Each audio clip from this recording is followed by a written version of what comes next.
By the end of 2024, more than 13,000 games were released on Steam, but only a handful of them managed to create memorable moments for their players. And the secret is not fancy graphics, is not fancy animations, is not even unique mechanics, it's pure psychology. Designing a game can be a tricky process because people often correlate game designer with that idea of the crazy artist, right? Someone that nobody understands, that has these crazy ideas that they put into a game and create the holy grail of fun. Games are all about achieving funny experiences, but well, we need to break this down.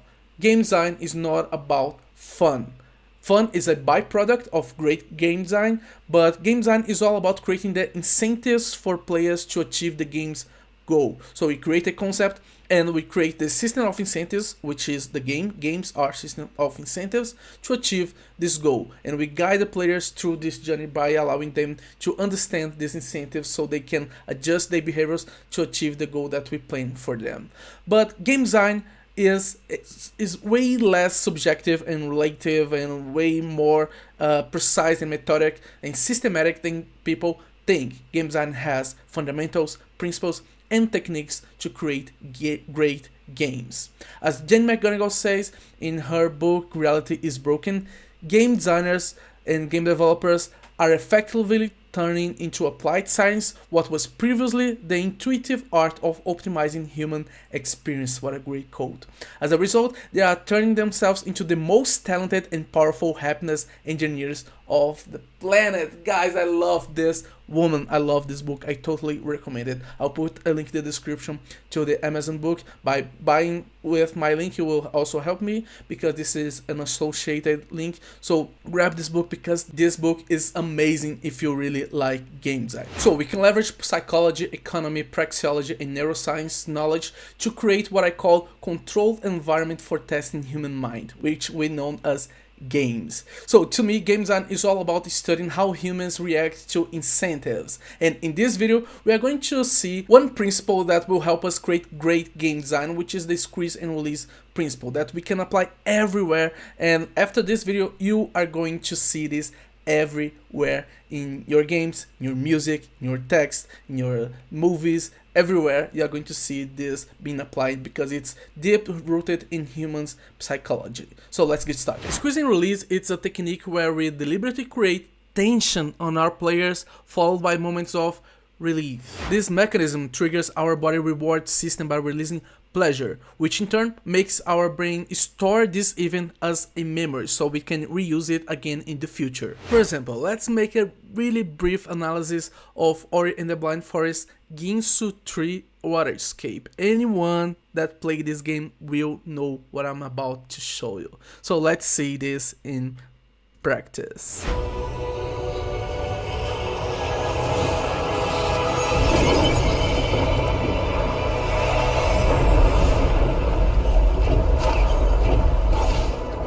Well, the first thing that I want to show you here is that creating tension and releasing this tension can be done in many ways. So for instance, take a look at this very introduction part right here. Did you understand that?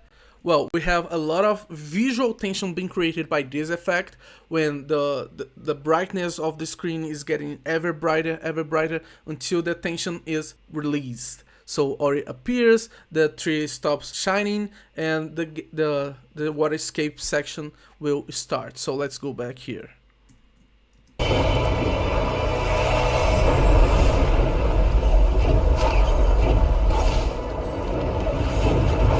Again, notice that this is amazing. Notice how every single part of this section of the game, of this sequence of the game, is about creating tension. So we see that water is start flowing, is getting close to Ori, so we have to start jumping around, and the very fact that we are floating in the middle air and we don't have anything to hang on creates tension as well. But when Ori can perform this movement, I forgot about the name of this movement here, where Ori can jump on specific objects on the air, in the air. It can jump. This release a little bit of the tension. And something interesting to note about that is that, well, if you create a lot of tension, if you create tension but you only release a little bit, it will create a trend of ever growing tension, right? So besides you are creating little moments of pleasure by releasing the tension, the overall trend of this whole sequence is an ever growing tension that will be released by the end. So we create little bits of pleasure throughout this sequence, so players will keep engaged with the game, and by the end of it we release the surplus of this tension, creating a lot of tension release and as well a lot of pleasure in the player's mind. So this will help the player fixate this event as a great memory. So let's go back here because this is amazing.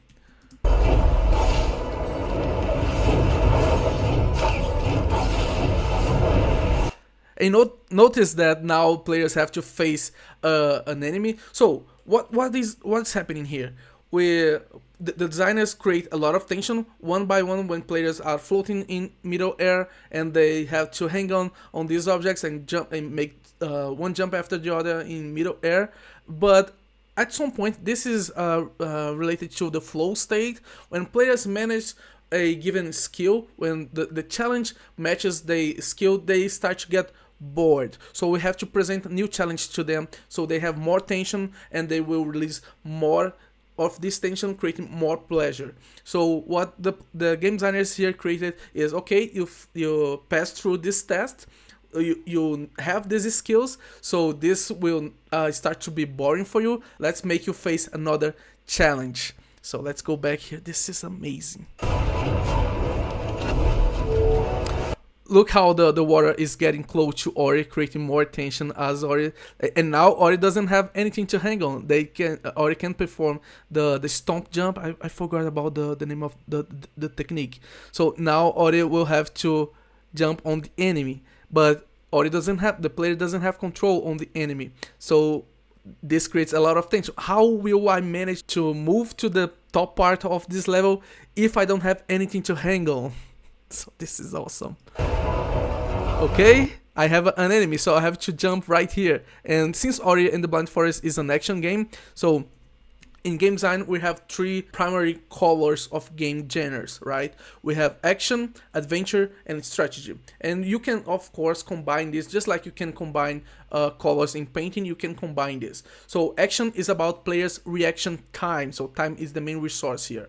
Adventure is how we reveal information to players through dialogues, to exploration, to the story, to the narrative, so on and so forth. And strategy is about the player's ability to manage scarce resources. So if players don't have like lumber to create unities, they don't have enough unities to face the enemy, so on and so forth, they will lose. So they have to manage these resources. And this right here is an example of an action element being applied. So the player will have to react as soon as they can to make the jump to the next edge of this cliff. So it's amazing.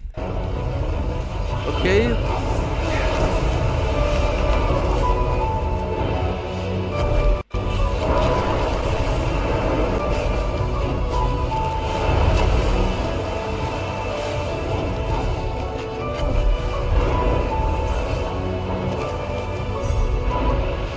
Look how fast players have to come back and forth to grab the rewards and to go back because the water is getting close. So the tension is ever growing. The tension is on an ever growing trend, right? So it never ever gets released completely.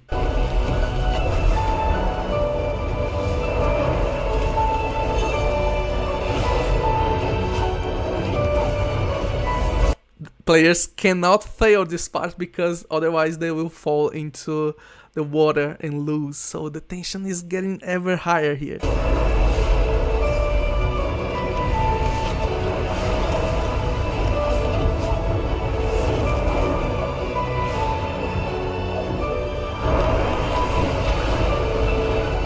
Look, the player lost the chance to make the perfect jump right there. So now the tension is on the limit.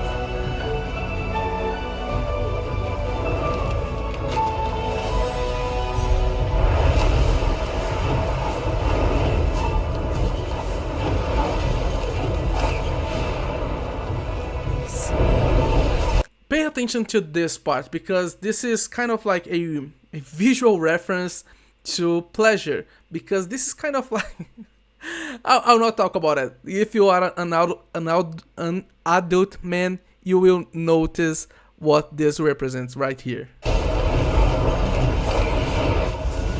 Water flow, right? You know what I'm talking about. So this is an amazing example of the squeeze and release principle being applied. A lot of tension being created, release, created, release, created, release. The trend is ever higher, moving towards a lot of tension, and then all of a sudden, all of this tension that was built throughout the whole sequence is released in a moment.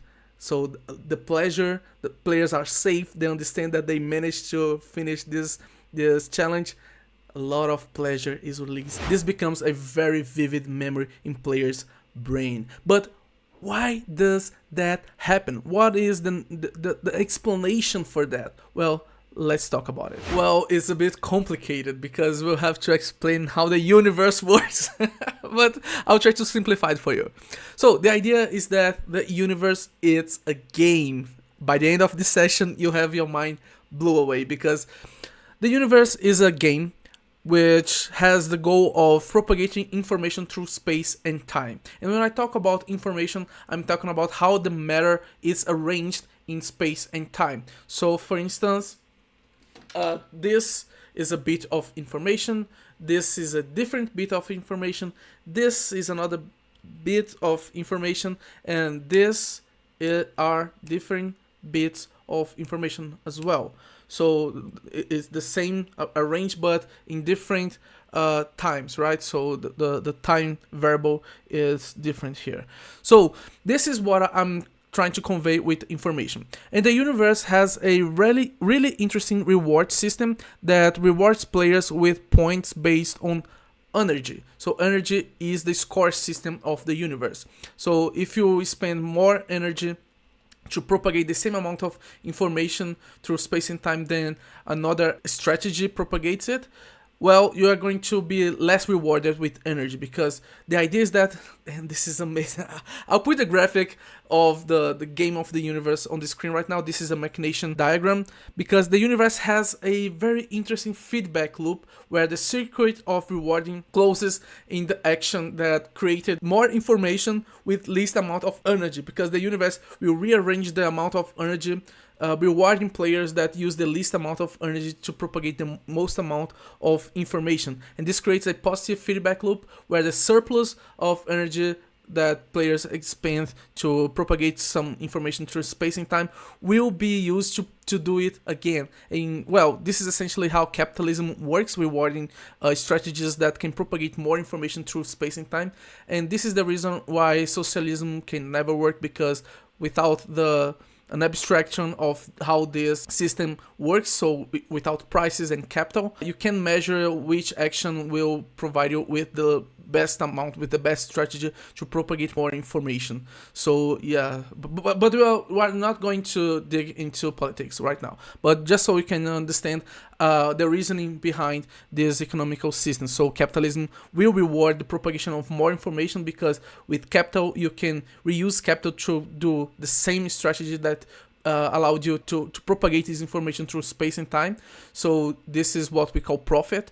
And in socialism you don't have that, so you don't have a pricing system, and well, the system collapsed because you don't know where to arrange matter in socialism. But I digress. Let's move on to the next topic. And well, non-organic matter can propagate its information very well through time. So for instance, all the resources that we have on Earth right now are here since the beginning of the times, right? So they didn't reproduce themselves. So at some point the universe created the amount of gold and metals and like iron that we have currently on Earth, and it didn't create more of that. This is because to create these minerals, to create non-organic matter, we need to expend a lot of energy, like a really massive amount of energy. So it's not effective, it's not efficient. So for instance, to create iron, you need like a star doing like its fusion process, and at some point the amount of hydrogen gets unbalanced and starts to create iron, and at that point the star will start to die. So it's like a cosmical event to create iron. So most of the non-organic matter is really expensive to create. But living beings, organic matter in general, is really cheap. And this is the reason why the universe figured out that living beings and organic matter are really the best, at least the current best strategy to propagate information through space and time. So living beings can reproduce themselves, propagating their information through space and, well, through time as well, because a part of the information will be present in different times as well, but through time by surviving as well. So we have these two mechanisms, survival and reproduction, to propagate information through space and time. By doing that, the universe figured out that this is a good strategy to invest more energy on. But notice that biological information is not the only type of information that we can propagate through space and time. So we have other sources of information that are subject to reproduction and survival as well, which we call culture, right? So we have concepts, we have ideas, we have text, music, we have paintings, pictures, games, movies, any type of thing that is cultural. So our beliefs, our values as well, they are also subject to this type of logic, to this rewarding system, to the logic of the universe. So Richard Dawkins, on his book The Selfish Gene, will explain that, so putting in contrast memetics, which is this cultural information, with genetics, saying that mimetic is also subject to natural selection and stuff like this. So I put the link in the description if you are curious about that, so you can buy the book and read about it. But the idea is that concepts, so cultural information, is also subject to reproduction and survival. So this is why, for instance, people are so engaged in YouTube, in social media, right? They want to propagate the self-image of themselves. So they have a concept, which we call ego, and they want to propagate this ego through space and time. Typically, we used to do that by teaching our children our system of beliefs, our culture, so that they can propagate this through future generations as well. But nowadays we are doing that using social media and internet, so we are using this through technology, right? But the idea is that human beings live in a state of conceptual survival and reproduction. So we have a concept that we feel that it's part of ourselves, so a threat to this concept is also a threat to ourselves. So this is the reason why some people feel physically threatened when we attack an idea that they believe is true. So just like I did with capitalism and socialism, people will feel threatened because if the idea is not true, the idea should be dead. And if these ideas should be that, then this is a threat to the physical integrity as well. And there's a reason for that, because we live in a state of simulation of reality, and we have some beliefs that we use to create this simulation. So I'm not going into details right now, but the idea is that we have some premises that will help our brain create simulations of reality, and the more accurate these hypotheses, these theses, these beliefs are, the better the simulation that we can create, and with better simulations we can have more chances to survive. So we have better chances to propagate our information through time. Due to that, our brain evolved in such a way that it will optimize and will look for the achieving of this goal of propagating our biological and cultural information. So anything that triggers that threatens this conceptual idea or our genetical information will be treated as something that our brain should deal with. So we need to take rid of anything that threatens our integrity, be it conceptual integrity or physical integrity. Oh gosh, I told you guys this would be complex, but I'm trying to simplify the most I can so you guys can understand, but it will worth your time.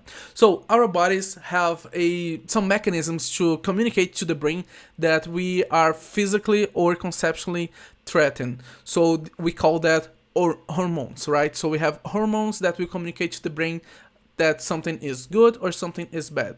So you can think about our bodies having something like gauges for everything that can help us survive. So temperature, hydration, hunger, salt, sweet, connections with other human beings, rage, fear, and other emotions as well. So emotions are basically signals that your body emits to communicate to your brain that something is either helping you survive or is threatening your survivability. So the idea is that these sensors, these gauges, have a comfort zone. And different people may have different comfort zones for each type of these sensors. So for instance, someone may have a good tolerance for higher temperatures, and someone may have a lower tolerance for higher temperatures, but a high tolerance for lower temperatures, and so on and so forth. This is what makes us so individual, right? So unique, because we have different combinations for each type of these. So for instance, people may have a higher tolerance for salty stuff, but have a low tolerance for sweet stuff, and so on and so forth. And these gauges, these sensors, are associated with different hormones. So for instance, rage, right? There are people that have high tolerances for cortisol, and these people typically are very calm. They don't get triggered easily. They don't have bursts of rage easily. So there are people that have low tolerance for cortisol, which is the hormone of rage. So these people are going to get more easily triggered. On the other hand, there are people that have like higher tolerance for adrenaline, so they can feel fear and still be okay and comfort within this amount of fear. There are people that have a low tolerance for adrenaline, and every type of and every given amount of every bit amount of adrenaline in their blood will trigger some fear behavior on them. They are going to be paralyzed or stuff like this, right? So this is the thing. When we get out of this comfort zone, when a given sensor get out of this comfort zone, entering into a discomfort zone, it triggers our brain. So it sends a signal to the brain, so the brain can resolve that. Because when we get out of this comfort zone, our body is telling the brain that we are moving towards death, and the brain should stop that. So what the brain does is that it will send more signals to other parts of the body, telling that they should execute something that will offset this sensor back to its comfort zone. And to this behavior, so when we figure out a behavior that moves us back to a comfort zone, we call this behavior an allostasis. So we live our lives looking for better allostasis, for more efficient and effective allostasis to bring our body back to comfort zones. So for instance, we learn these behaviors, right? So when we feel thirsty, at some point in our lives, we figure out that when we feel thirsty, we can drink water and we move back to a comfort zone. So we store this behavior of drinking water as a solution, as an allostasis for when we feel thirst. And this is something that is really interesting. This relationship between this allostasis of this behavior and the feeling of the sensation of feeling like the throat dry, and associating this with something that we call thirst, it's very hard. It's very hardwired. So we really associate a behavior with a sensation. This is why people have what they call like triggers, right? They feel exactly like they felt when they had a bad memory. So let's talk about that. The brain has two main systems to store allostasis in our memory, because the whole idea is that we need to save energy. Remember that the universe rewards those that spend the least amount of energy to propagate the information through space and time.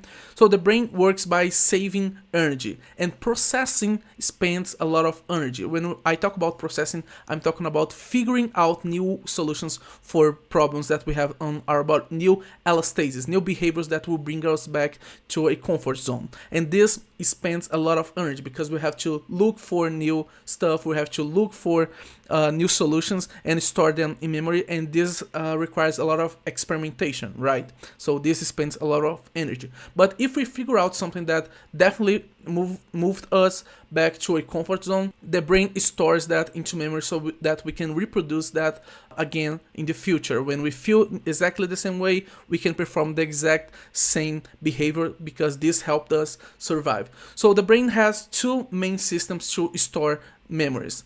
we have the pain system and the pleasure system. So if we did something that moved us toward the direction of death, why death is so threatening to us? Because death seizes the ability to propagate our information through space and time, and this is exactly what the brain is trying to avoid, right? So if we did something that moved us toward the direction of death, of stopping propagating our information through space and time, we feel pain. So the brain stop doing that because this is moving us towards death. It stores this in memory. So avoid that by all costs. On the other hand, if we did something that helped us survive, so if we did something that moved us back to a comfort zone, the brain releases pleasure, storing this memory as something that we should do again in the future, so that we can keep doing that because this will help us survive. So notice that pleasure is not the same as happiness. You can be happy it's like an emotion, right? You can be happy, but you cannot be in pleasure. You can feel pleasure because pleasure is just a shot, a moment. It's just a signal that the brain sends to the body to store this even in memory. And this is the thing. This only happens when you move from a state of discomfort into comfort. The brain will not emit pleasure signals if you are within a state of homeostasis, if you are in perfect balance, if you are within comfort zones. So the idea behind the squeeze and release is that you are going to deliberately create discomfort on players, bringing them back to comfort, so that when you bring them back, their brain will trigger pleasure, and they will associate your game with something that helped them survive. And this is the craziest thing, guys, because as I said, we live in a state of conceptual survivability, right? So players, this is something I think that Katie Salen and Eric Zimmerman talk about. So I put their link in the description as well, the link to their book Rules of Play in the description as well. They talked about players when players play a game, they are living into a double consciousness state. They are aware that this is just a virtual experience, but they think they know that it's also real because they feel that is real, and they have like real actions that cause impact into the virtual experience as well. So this is crazy. So this is the thing. Squeeze and release will deliberately create this tension, so moving the player towards discomfort zone and bring them back to comfort zone afterwards. So this will release pleasure, making so that their brain will try to store this experience in their body as a good experience, as something that they need to reproduce in the future. So when they feel like anxious or something like that, they can resolve to your game to feel better about themselves. And this is kind of like nasty to do, but this is the psychology principle behind squeeze and release. We are going to create tension, release this tension, so players will be moved out from the comfort zone, move back to the comfort zone, feel that what they did helped them survive, because again, we live in a state of conceptual survivability. So if we present the concept of the game, so for instance, Tetris, right? The concept of Tetris, you should keep this space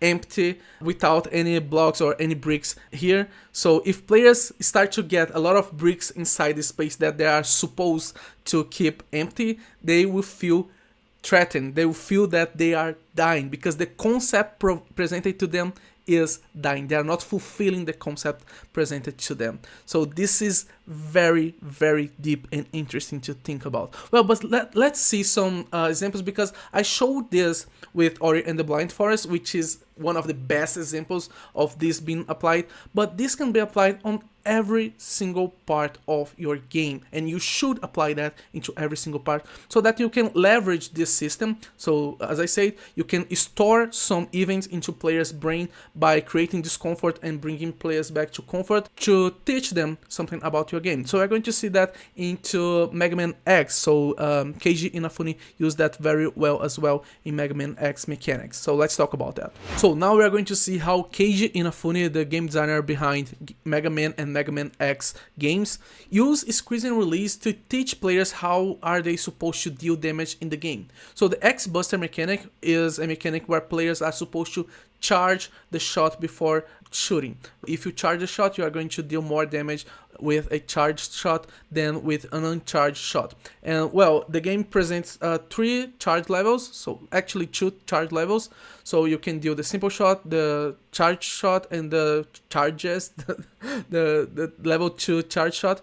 But in this case here, I have an upgrade to the X-Buster that allows Mega Man to charge up to 4 times, right? So we have the simple shot, the charge level 1, 2, 3, and 4. But again, pay attention to the visual and the sound effects in this mechanism. So you can see that the simple shot is not visually appealing, right? So it doesn't have any visual appeal. It's just, as people say, a lemon. So Mega Man is shooting lemons here. But after that, I have one charge shot, another charge shot, another charge shot, and finally the level 5. So you can see that, let's go back here. There is a visual tension being created when you charge the shot. So you have those particle effects, Mega Man sprite becomes brighter, and notice that it doesn't just becomes brighter, it oscillates between being brighter and normal, and this creates visual tension as well. And as you can listen, there is a pitch shift effect as well that creates a tension, an auditory, a sound tension, because we are pitch shifting the effect from a lower pitch to a higher pitch. And higher pitch, even in music and like a whistle and something like this and stuff like this, creates a lot of sound tension as well. So Keiji abused this to create this tension, and after that, when you release, so even the very fact, where is my controller? Here. Even the very fact that you, on a simple shot, you just press the button once, right? So you can press and release, this doesn't create tension. But if you need to hold down to charge, this creates a muscle tension as well. So notice that this is also a tension that you can rely on, that you can leverage on your games as well. So this is why some games, even my game that I'm making, will do that. You can use the triggers. So the Xbox controller triggers are way more interesting because you can feel the whole tension, of the muscular tension being created with the triggers instead of using these buttons right here, which I forgot, right? But this is the idea behind this mechanic right here. So Keiji used this to teach players that, well, if you hold down, if you charge the shot, you are going to deal more damage, of course, but you are going to be rewarded, of course, with more damage, but also with better visual effects. You are going to be rewarded. That is something called a negative reward, right? So when you remove something that is not good for players. So for instance, you can reward the player by removing a time tick, right? So Keiji negatively reward players by removing the high-pitched sound effect as well. So there are a lot of rewards going on, being played here, and this is also a masterpiece because players use this throughout the whole game. So every time, because this will release just a little bit of pleasure, right? So it's like a vague memory being created. But since we are going to do this many thousands of times, the brain will reinforce, the neuron path to this memory will be reinforced every time that we perform this same behavior. And this is how Keiji Inafune used squeeze and release to teach players how they are supposed to deal damage in Mega Man X. So yeah, you should apply this technique everywhere in your game. From the very main menu, so when players press the start button, apply squeeze and release that, to the combat system, so when players attack an enemy, when players defend from an enemy, when players parry and attack, apply squeeze and release there as well. To the movement as well, so when players make a dash, when players jump, apply a squeeze and release there as well, so on and so forth. And well guys, this is the kind of content that I always wanted to make. So talking about in-depth game design principles and fundamentals and techniques. Game design is my passion, and this is why I created a whole module on my first line to first dollar course all about game design. So we have one chapter that presents the squeeze and release principle among 9 other principles. So we have carrot dangling, breadcrumbing, funneling, gating, and other principles presented there in a single chapter. So there is a lot of things about game design that I present in the first module of this course. So this course is all about designing, developing, and launching your game so you can make a living out of your passion as well. Join this community of over than 50 people that are creating amazing games, so that we can talk about your game, so that we can comment about it, give you feedback as well, and talk about the design, the development, and the launching of your game. So the link will be in the description and on the pinned comment as well. In this video, we talked about the squeeze and release technique, a technique where we create tension followed by relief, releasing pleasure on our players, and by doing so we are injecting memories of our game in their brains, giving them the best experiences that we can offer. So if you like this kind of content, don't forget to leave a thumbs up and to subscribe to the channel as well, because we are going to implement all of these principles, fundamentals, and techniques in this game that we are making in this series. So I totally recommend you to watch this series as well. We are creating a replica of the game Asteroid, and after creating this replica, we are going to implement these principles, fundamentals, and techniques so that we can improve the game design of Asteroid. So that's it. Thank you so much for watching. Keep developing, and until the next time, see you there.